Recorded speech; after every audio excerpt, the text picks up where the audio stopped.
Jadi pangeran makanya Sayyid Ali itu Sohibu Simtiduran nak dungawi di antara doanya waj'al sayyiati man ahbabta. Jadikan ya Allah kesalahan saya kesalahan orang yang engkau cintai. Karena ulama nyontono ngene, saiki Nabi Adam ambek iblis itu padha salah ya to. Enggak jawab.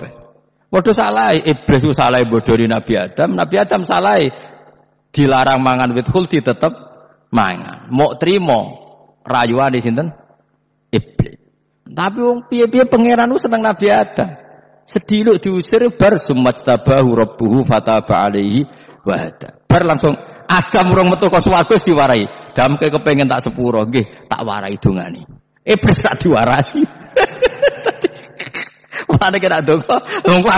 Dadi ngene ke wis pokoke wong disenengi ku menang kan. Lan kaya aja donga iku, kowe ora bakat wali biasa wae iki cerita. Ya sudah seperti itu.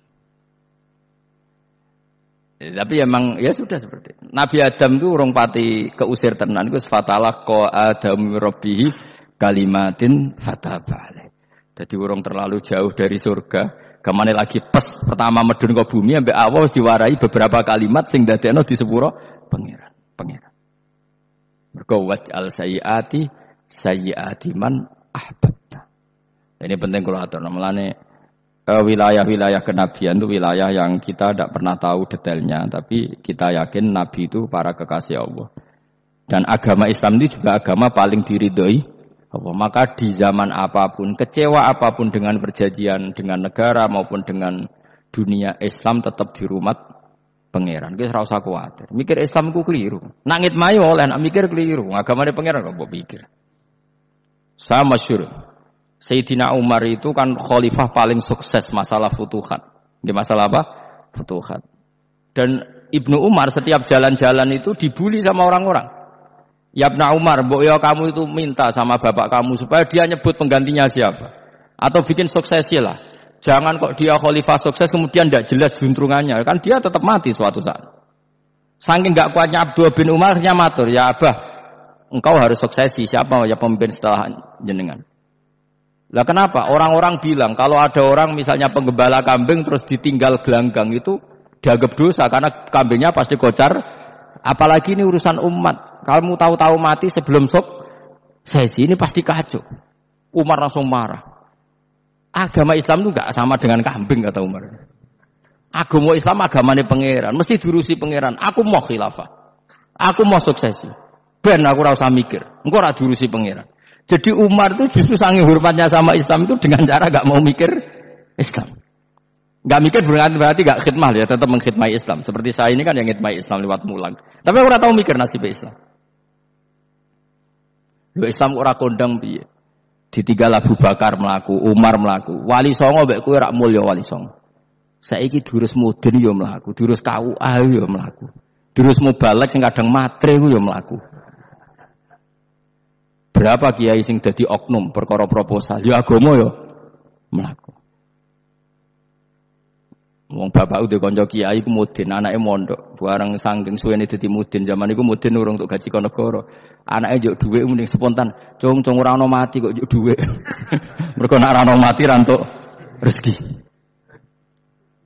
Cung ora ono mati kok njuk dhuwit. Ngono iku agama ya ra piye-piye coba. Mergo agama iki diurusi Allah. Ayo nabi palsu ping pira wae, mulai Musailamah sampai Musaddaq sampai Lia Eden. Kurang lagi. Mulai wali palsu, kaya Rama Dosa apa Rama sapa iku. Kowe ana kabeh ora masalah. Uni Soviet kayak apa mengkooptasi ceknya Uzbek. Akhirnya ya kalah Uni Soviet. Saiki ceknya Uzbek dadi negara napa? Islam. Kayak apa? Donald Trump, Islamfobia. Tapi sekarang orang Amerika malah berbondong-bondong masuk napa? Islam kaya. Mbok pikir malah Islam mbok konsepi malah rusak. Mergo terus di metodologi. Harusnya penyebaran Islam itu begini. Harusnya mbah mungkira pangeran kok muni harusnya. Wong Islam kadang mlaku ya lewat mudin, lewat. Saya itu punya santri ini kisah nyata. Itu lahirnya di Bali. Itu bisa baca Fathul Mu'in. Lahirnya di Bali. Bahkan dia ketika SD ku tukang mimpin lagu Hindu. Lagu Bali apa Hindu apa Buddha? Hindu. Karena dia ketua kelas, tapi Islam. Semua comuin. Jadi kayak gede. Gara-gara apa? Jadi bapak itu bakul sate neng Bali. Ya bakul sate berhubung sukses, ponakane misalnya ini diajak orang Madura kan gitu. Aslinya orang Madura. Setelah kampung itu menjadi kampung Muslim, lama-lama berkebutuhan punya masjid. Berhubung wis anake kiai ana masjid mosok ora di wong alim. Akhirnya anake dipondokno di Jawa. Pondokno di Jawa iso maca muin terus ngaji sama saya. Jadi saya neng Bali kok ana wong ora muin, ya ana santrine di Bali maca fatul muin. Ning Jawa kadang wong ora iso maca muin. Jadi terima bakal sate muter terus. Era putu. Kayak Islam di Indonesia, gara-gara pedagang Gujarat. Meskipun sejarah itu diperdebatkan, ya gara-gara dagang. Karena mereka Muslim ya akhirnya menyebarkan apa? Islam. Jadi semudah itu Allah. Termasuk konflik Ali bin Muawiyah. Itu barokahnya sama susahnya konflik itu masih banyak barokahnya. Sayyidina Ali sama Sayyidina Muawiyah. Karena kita ahli sunnah ya, tidak menyalahkan salah satu madzhab ahli sunnah ini. Itu barokahnya beliau konflik itu banyak sahabat yang migrasi. Ada yang ke Cina, ada yang kemana-mana. Termasuk yang diyakini para sejarawan, ada yang ke Selat Malaka. Termasuk akhirnya sampai ke Baros ini. Barokahnya orang nggak nyaman di Yaman itu di Syria sama di Irak. Akhirnya Islam menyebar. Oh sudah. Andai kan nggak ada konflik itu, mungkin penyebarannya juga lambat. Makanya saya bolak-balik bilang, setan itu ono goblok. Gomkor melok ngaji saiki. Lah setan ora goblok piye? Kalau ada anaknya kiai 5 lanang kabeh sih, alim kabeh iku didu. Mergo rebutan pondokin induk. Aslinya pondok satu titik di desa itu. Misalnya ning Beduan ya di meja. Gara-gara tuh konflik itu terus sing sitok minggat ning Kalimantan. Gara-gara anak kiai yo gawe pondok ning Kalimantan. Sitok minggat ning Sumatera, anak kiai yo gawe pondok ning Sumatera. Cara setane uga ngedu, malah pondok tetap satu titik. Tapi setan itu goblok, ora roh, akibat ngene iku ora roh. Akhirnya dulur didu menyebar. Lah wong saleh menyebar ning ndi menyebarkan sujud, menyebarkan ilmu. Jadi setan yo ana goblok, muga-muga ora ngaji, muga nak ngaji dene roh, ana ngono ora usah ngono. Andai kan tidak diutik kan satu titik. Nggih betul. Tapi setan niku nek ana wong saleh iku didu.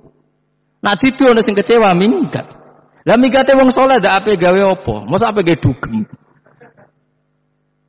Mulane kula anggere wong saleh tukaran Gus iku tukaran gara-gara tukar saiki migat ning Papua ya alhamdulillah ngene. Apik. Kula niku rak Gus kancaku ya Gus-Gus sing minggat ge kuat.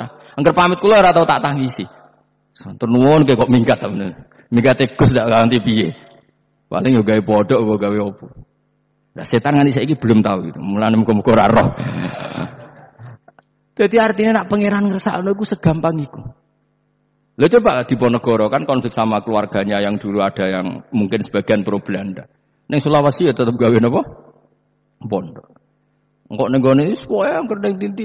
Wali Songo. Sunan Kalijaga agak pati cocok mbek buyutku, Sunan Kudus. Rapati cocok akhire dakwah ning kidul di daerah kene. So akhire ana ya mono dakwah rong katam terus dadi Islam macam-macam. Rasa diterusno. Tapi ya barokah iku ana Islam tok Tingkir, tok Solo, tok Jogja. Cara rapati tukaran ya Sunan Kalijaga men ngewangi. Sunan Kudus, Sunan Bonang ning gone. Berhubung barokah tukaran sithik-sithik ya. Jadi bahasa saya itu buyut-buyut itu Sunan Kudus itu luwih dukung Arya napa? Penangsang. Sing Kalijaga dukung wong kene so. Sutawijaya. Wis mbok lho, pokoke ora usah diterus-terusno. Pokoke saiki wong Jogja diulang Kudus, buyut-buyut kula niku tiyang Kudus. Wis ora usah dijero-jerono. Nek jelas barokah. Mau ora tukaran ya utak-utak ning Pantura. Barokah tukaran ya, Dok. Ya itu. Tapi ora usah terus nak ngono tukaran barokah ora usah muni ngono. Pokoke nek pengen sing ngersakno kabeh barokah. Tapi ora usah diciptakan. Ana suami istri pegatan terus. Ya kadang ya barokah sing wedok untuk bojo luwih bener. Akhirnya alhamdulillah saiki bojoku apik.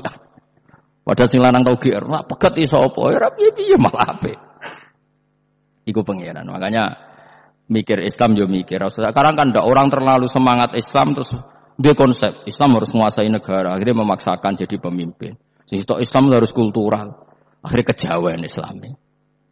Muat Islam kudu kaya, jebule kedonyan ndeknane ora. Islam kudu fakir, bebas hisab, kefikiran akhirnya buruh Cina. Justru kakean konsep wis mari kuwat. Lah ya ana sing, "Wah Islam kudu sugih, nek sugih ben kuat." Jebule bareng sugih kedo, ana sing milih fakir ae ben tambah hisab, kefikiran Islam buruh Cina.